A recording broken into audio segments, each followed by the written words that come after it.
sur ixina.fr. Le Grand Matin Sud Radio. Le petit déjeuner politique. Et à 7h42, notre invité, c'est Raphaël Glucksmann, tête de la liste Place Publique Parti Socialiste aux élections européennes.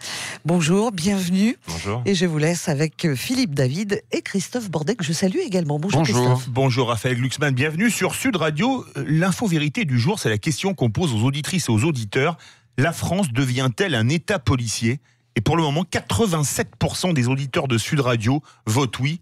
Est-ce que pour vous, la France est en train de devenir un État policier ? Non, je ne pense pas que la France soit un État policier. On est encore un État de droit, mais, il y a un mais. Mais il y a une dérive de plus en plus inquiétante.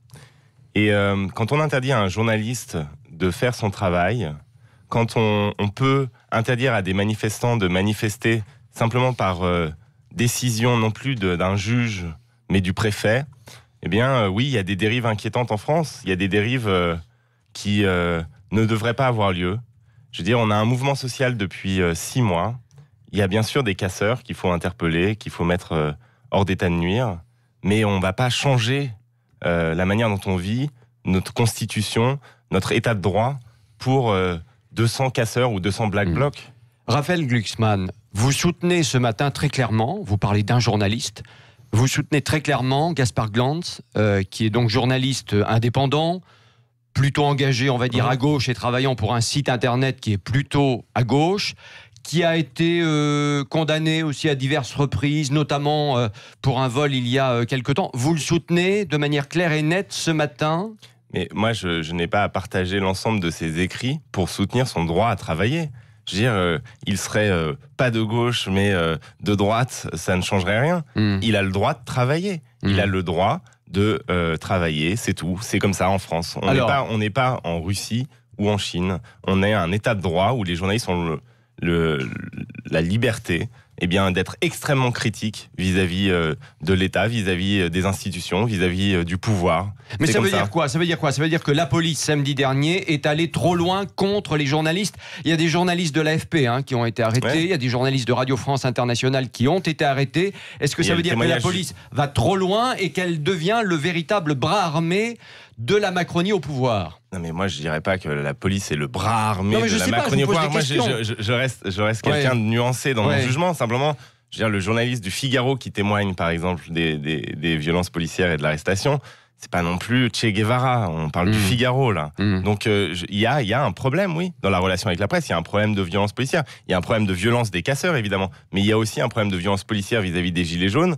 Il y a trop de blessés, il y a trop de tirs de flashball dans les yeux. Il y a un problème de maintien de l'ordre et il y a un problème vraiment là de relation avec la presse. Je veux dire, c'est pas possible qu'on doive, quand on est journaliste, avoir peur de se faire arrêter quand on va couvrir une manifestation. On est en France là. Dites-moi, Raphaël Glucksmann, la défiance envers la police, les violences contre les policiers, les slogans, les phrases ordurières de certains à leur encontre, beaucoup de Français. La phrase honteuse « suicidez-vous », qui est un scandale absolu, d'autant plus quand on sait qu'il y a presque 30 policiers qui 28 ou 29 policiers qui se sont suicidés depuis le début de l'année, qu'encore la semaine dernière, une mère de 2 enfants s'est donné la mort sur son lieu de travail, une capitaine.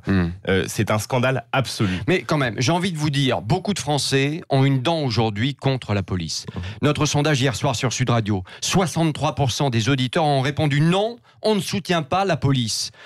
On est loin du Big Love de 2015, après les attentats malheureux que l'on a connus. La faute à qui, Raphaël Glucksmann ? Mais pas la faute. La faute à qui ? Pas la faute aux policiers, la faute à ceux qui donnent des ordres aux policiers. Mais la faute, au-delà de ça, à 6 mois, ça fait 6 mois d'une crise sociale sans précédent.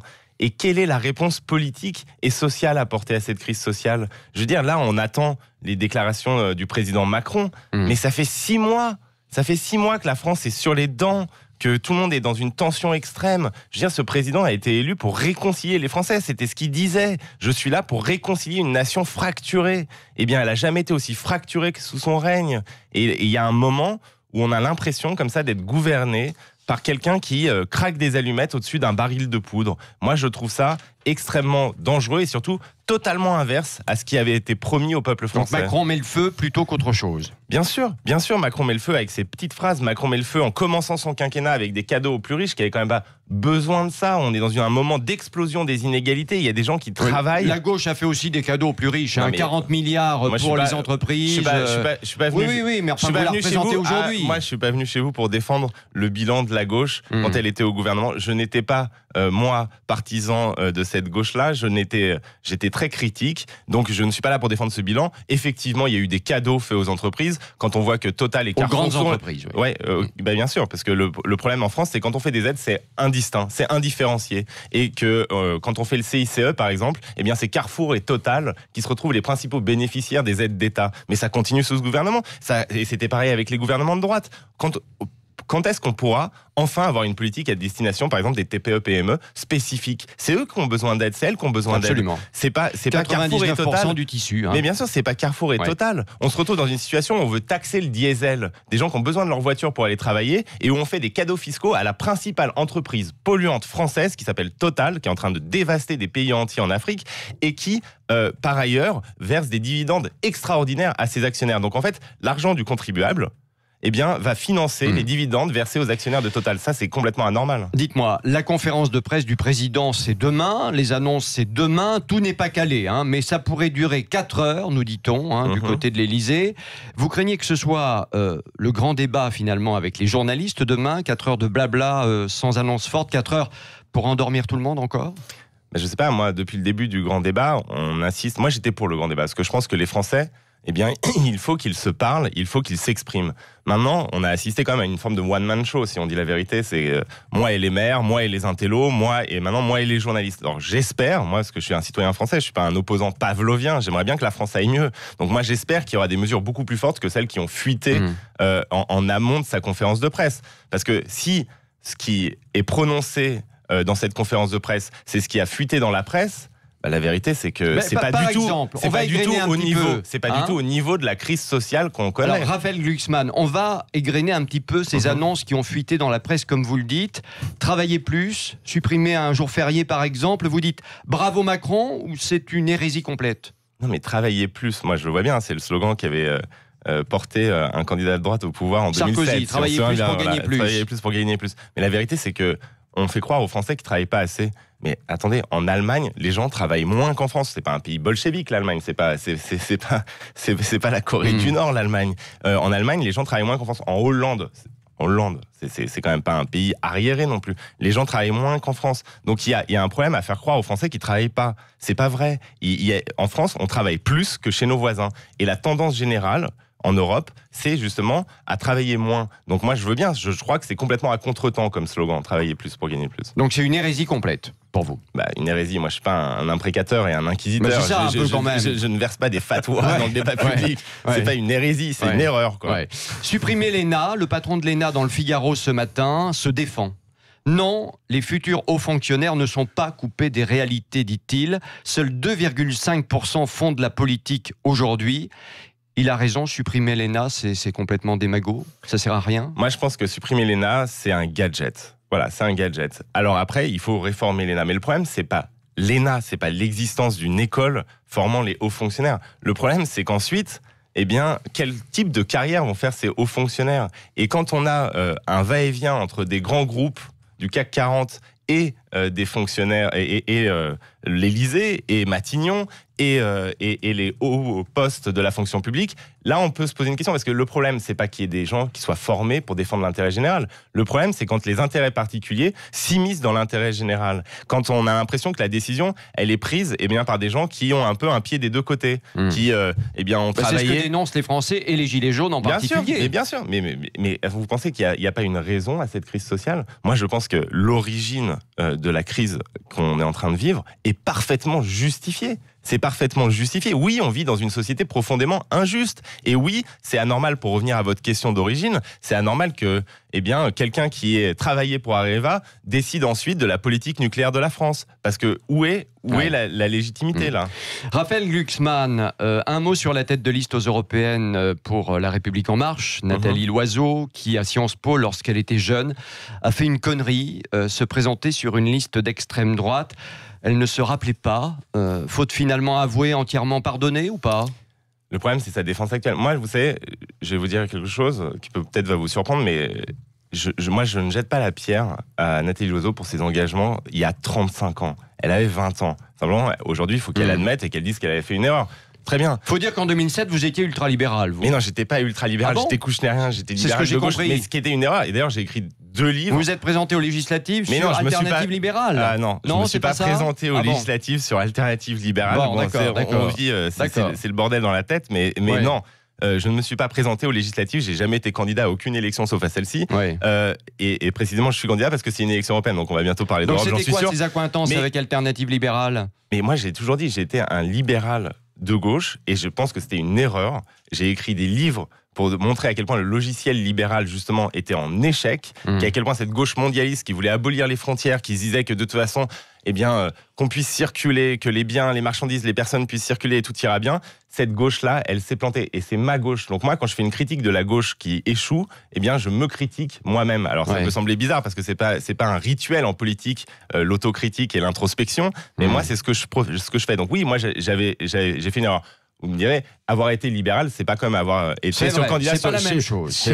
Vous avez raison. Et l'extrême droite. Mais maintenant, même l'extrême droite, même le GUD de Nathalie Loiseau, moi, je ne jette pas la pierre pour un engagement de jeunesse. Il y en a qui ont été trotskistes, d'autres qui ont été maoïstes, d'autres qui ont été tartampions. Donc c'est pas grave. Mais c'est pas ça le problème. Moi, mon problème, c'est la politique qu'elle entend mener et qu'elle mène actuellement. Moi, c'est ça mon problème. Moi, ce que j'aimerais, c'est que le débat porte sur ce qu'on nous propose à La République En Marche. Quel est leur projet pour l'Europe ? Quel est leur projet pour la France ? C'est ça le problème. C'est pas ce que Nathalie Loiseau pensait quand elle avait 20 ans. Honnêtement, tout le monde s'en contrefiche. Dites-moi, puisqu'on parle de la gauche, puisque vous êtes là pour représenter évidemment à la gauche et le Parti Socialiste en particulier, Mélenchon tend la main ce matin dans Libération pour éviter, dit-il, l'effacement de la gauche. Il faut qu'il y ait quelque part un rassemblement de la gauche. Vous lui répondez quoi ? Les yeux dans les yeux, si je puis dire. Les yeux dans les yeux, je dis déjà, je préfère ce ton-là au ton qu'il y avait auparavant, ça aussi. Là, son entretien, je l'ai lu, je l'ai trouvé dans un ton calme et ouvert. Maintenant, il y a des différences de fond. Il y a des divergences de fond sur la question européenne en particulier. Là, il s'agit d'une élection européenne. Autant, moi, je comprends pas bien pourquoi il y a la liste de M. Jadot, de M. Hamon et la nôtre, parce que là, sur la question européenne, il y a quand même une proximité. Autant, quand il y a une divergence de fond, c'est normal qu'il y ait 2 offres politiques. La France Insoumise, ils n'ont pas la même vision de l'Europe que moi, ça c'est certain, que nous. C'est-à-dire qu'ils sont profondément attachés à la souveraineté nationale. J'ai entendu encore le discours de M. Mélenchon à Amiens. Sans union de la gauche et sans rassemblement à gauche, vous allez perdre les européennes. Vous êtes à 6%, par exemple. Que déjà, les gens 6%, ça va être un échec. Mais non, ça ne sera pas un échec parce que je vois, moi, la dynamique qui s'enclenche et je vois la ferveur des militants sur le terrain et c'est comme ça que se gagne une élection. C'est pas avec les sondages, c'est avec la ferveur qui se dégage du terrain. Maintenant, moi, je vais vous dire une chose, que déjà, les gens qui pensent pareil se rassemblent. Ensuite, il peut y avoir un débat à gauche. Voilà, moi j'ai écouté le discours d'Amiens de M. Mélenchon où il nous explique tout ce qu'on pourrait faire en France avec l'argent qui est donné à l'Union européenne. Mais ça, c'est une logique qui est une logique nationale. Moi, je suis pour démocratiser l'Europe. Je pense qu'à l'échelle de la mondialisation actuelle, qui est devenue complètement folle, le protectionnisme, il doit être aux frontières de l'Union européenne, que si on veut imposer une amende à Google et aux GAFAM, eh bien ça se fera par l'Europe, que si on veut lutter contre le réchauffement climatique, ça se fera à l'échelle européenne, que si on veut peser face à la Chine, face à Trump, face à Poutine, eh bien on a besoin de l'Europe. Donc moi, je m'inscris dans la perspective d'une gauche pro-européenne. Ensuite, on peut avoir un débat avec M. Mélenchon. Raphaël Glucksmann, la dernière question dans le petit déjeuner politique de Sud Radio, c'est notre imitateur Dany Moreau qui vous la pose. Oui, bonjour Raphaël, c'est moi, Fanfan le François, le dernier fossile du PS, après Martine Aubry. Tu filmes et fais gaffe si tu rigoles. Tu as déclaré la gauche a une mentalité de videur de boîte de nuit et t'avoueras qu'il ne faut pas être fut-fut pour mettre un vigile à l'entrée d'une boîte qui est entièrement vide. Hein. Ouais. Alors, on dit on dit que tu étais fan de Sarko lors de sa campagne en 2007 et qu'à un de ses meetings, tu aurais déclaré espérer qu'il liquide l'héritage du mai 68. Alors, forcément, Rafi, je me permets de te poser la question suivante. Est-ce qu'en faisant perdre la gauche aux européennes, tu souhaites liquider l'héritage de mai 81? Non, je vous rassure, je vais pas rétablir la peine de mort si c'est ça l'héritage de mai 81 aussi. Non, mais c'est faux. J'ai même écrit un livre ensuite qui s'appelle Mai 68 expliqué à Nicolas Sarkozy contre le discours de Bercy, c'est-à-dire contre la volonté tenter de liquider l'héritage de 68. Donc, non, ne vous inquiétez pas, je ne suis pas un sous-marin de la droite pour liquider l'héritage de 81. Au contraire, moi, ce que j'aurais, c'est que la gauche, elle renoue avec sa tradition. Sa tradition, c'était de raconter un grand récit à la France de transformation sociale, de projeter une image plus juste dans le monde de ce qu'est notre pays et de rétablir la question de la justice sociale, la justice écologique, la justice fiscale. Or, la gauche a un peu oublié ça. Et elle a perdu les classes populaires. Donc maintenant, il s'agit de renouer avec ce récit-là. Merci beaucoup Raphaël Glucksmann. Merci à Christophe Bordet. Merci à Philippe David. Beaucoup. Et bien sûr, Dany Moreau, alias Fanfan ce matin. François Hollande, qu'on retrouvera, Dany Moreau, pas François Hollande, tout à l'heure à 8h20 sur l'antenne de Sud Radio. Et puis, après 8h, restez bien avec nous. Nous aurons le docteur Jean-Paul Ortiz. Il est président de la Confédération des syndicats médicaux français. On se posera la question, les Français font-ils à nouveau confiance au vaccin? C'est écoutez Sud Radio, il est 7h58.